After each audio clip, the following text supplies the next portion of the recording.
Today we are about to replace starter. Well, I'm about to remove it because I got diagnosed with starter. I'm gonna take it off, so I might as well show you how to remove it. Okay, so begin. So the starter's on the driver's side. You have to remove the wheel. You have to jack it up first. Put your safeties on. Remove the wheel. Then you will see the starter right there. You see it? Okay, so first things first, let's disconnect the terminal of the battery, the negative terminal, so we don't have to get electrocuted. Okay, if you want, you could unplug the right here. Unplug this first. If I can reach it, okay. Okay, I unplug that, and you can remove that 12 right here. Remove the 12. That's from this positive terminal. Okay, don't lose that bolt. If you're changing yours to a new one, I think it comes with a new bolt. So remove that just like that. Now you got this 214. You see one up here, one there, and there's one right behind the sensor. Show you right there. Up, right here. See it right behind there? Right there. That's where it's at. So let's loosen those 14s. Use a ratchet wrench, socket, whatever you're comfortable with. I got the wrench right here.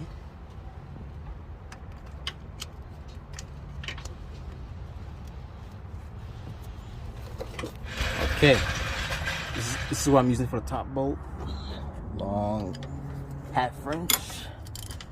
Loosen that shit. There you go. Now you can use a speed drill or whatever you have to take that shit out faster. You already know I'm gonna use mine.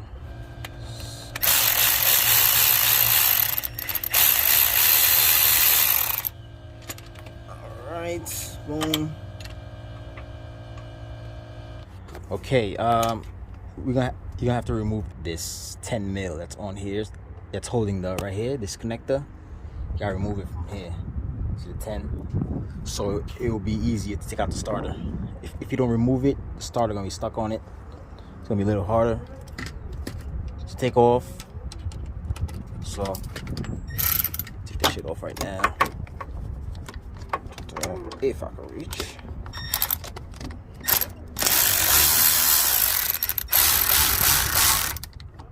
Okay. There you go.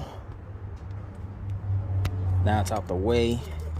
Now I could remove that 14 right here.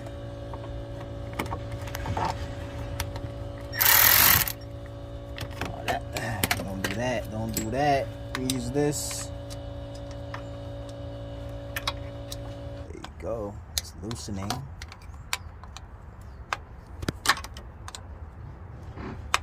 Okay, I'm gonna try to take this out and remove the starter. I'm gonna show you how I take out the starter. If you could take out another way, the only way I see I could take it out. So this is how you do it. You see the solenoid? You see how it's over here, up, faced up. You gotta put it all the way like down, like so, like that. So you can put this out first, like so. You gotta put it a little higher. So let's see. You're gonna need two hands, definitely. So you're gonna try. You see that gap over here? You gotta put it through there with the solenoid. All right. So I'll show you if I can show you an example. One hand. Okay, there you go. See? Through the gap. Now it's out. Boom. There you go. There's your starter. Okay, so I went to go test the starter and it's good. So now it's time to put it back. Same way we took it out, put it back in there. If you got your new starter, you install your new starter. There's nothing wrong with my starter, so We're putting it back in there. Only reason why I wanted to test it because it was making a loud ass noise when you started, so that's why. Okay, same way we took it out, just like that. Squeeze it in there. Now we gotta spin it in there like this.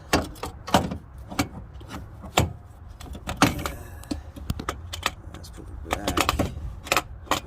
Same way you took it, same way it was. Okay. Put your 14 bolts, top and bottom. Once you put both bolts on, top and bottom, don't forget to put the 10 mil for the connector for the starter. Put your connector on. Put your positive terminal back on there. And put your negative terminal back on and crank it up. So if you're really not sure if your starter bad or not, take it out, take it to AutoZone. They test it for free. They'll tell you right then and there if the starter is good or not. And that's how you change a starter on this FX. You see how easy that was. That was like the easiest starter. So if you have any questions, hit me on Instagram. That's where I mostly be at. And that's it. If I helped you out, give me a like and subscribe. Later.